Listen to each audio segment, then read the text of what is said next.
वास्तुशास्त्र और लोक मान्यताओं के अनुसार रात में उल्लुओं के हुंकारने या उनकी आवाज सुनने को लेकर शुभ और अशुभ दोनों तरह के संकेत माने जाते हैं। यह इस बात पर निर्भर करता है कि आवाज किस समय किस दिशा से आ रही है और कितनी बार आ रही है। उल्लू का महत्व। उल्लू को हिंदू धर्म में मां लक्ष्मी का वाहन माना जाता है, इसलिए कई जगहों पर इसे शुभता और धन आगमन का प्रतीक भी माना जाता है। वहीं कुछ मान्यताओं के अनुसार इसे रहस्यों और तांत्रिक शक्तियों से भी जोड़ा जाता है। रात में उल्लू के हुंकारने के शुभ और अशुभ संकेत। शुभ संकेत। आर्थिक लाभ। कुछ मान्यताओं के अनुसार रात के समय उल्लू की आवाज सुनना किसी अच्छी खबर मिलने या आर्थिक परेशानियों के खत्म होने का संकेत हो सकता है। मनोकामना पूर्ति। यदि उल्लू की आवाज रात के प्रथम प्रहर, द्वितीय या चतुर्थ प्रहर में सुनाई दे तो ये इच्छा पूर्ण होने का संकेत माना जाता है। इससे धन लाभ, व्यापार में लाभ आदि मिल सकता है।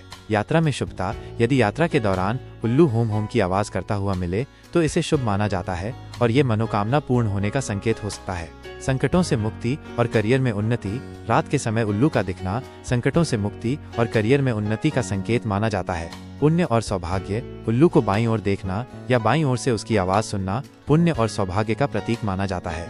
धन प्राप्ति। सुबह के समय यदि उल्लू पूर्व दिशा की ओर दिखाई दे या उसकी आवाज सुनाई दे तो ये धन प्राप्ति के संकेत हो सकते हैं। अटके धन की प्राप्ति। यदि रास्ते में उल्लू उड़ता हुआ दिखे तो धन प्राप्ति का संकेत माना जाता है और यदि बैठा हुआ दिखे तो इसे अटके हुए धन के वापस आने का सूचक माना जाता है। बीमारी से मुक्ति। कुछ मान्यताओं के अनुसार यदि किसी असाध्य रोग से ग्रसित व्यक्ति को उल्लू स्पर्श कर जाए तो वो गंभीर बीमारी से ठीक हो सकता है। अशुभ संकेत। संकट की सूचना। जनश्रुति अनुसार उल्लू का रोना किसी गंभीर संकट की सूचना देता है। बार बार आवाज देना। यदि एक ही दिशा में उल्लू बार बार आवाज दे या बार बार दिखे तो यह ज्यादा कल्याणकारी नहीं माना जाता है।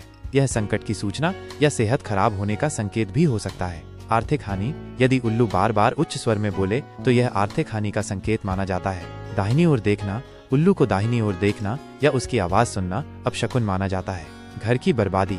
कुछ मान्यताओं के अनुसार यदि कोई उल्लू किसी घर पर लगातार बैठता है या रोता है तो वह घर भी जल्दी ही बर्बाद हो जाता है। यह उस घर और उसमें रहने वाले लोगों के लिए एक अपशकुन का संकेत माना जाता है। साथ ही धन की हानि या मृत्यु का भी अंदेशा रहता है। निष्कर्ष। कुल मिलाकर उल्लू का हुंकारना या दिखना परिस्थितियों पर निर्भर करता है। वास्तुशास्त्र और लोक मान्यताओं में इसके अलग अलग पहलू हैं। जहां इसे धन, समृद्धि और सौभाग्य का प्रतीक माना जाता है, वहीं कुछ विशेष परिस्थितियों में इसे अशुभ भी माना जाता है। इन सभी बातों को केवल मान्यताओं के रूप में ही देखना चाहिए, क्योंकि इनका कोई वैज्ञानिक आधार नहीं है।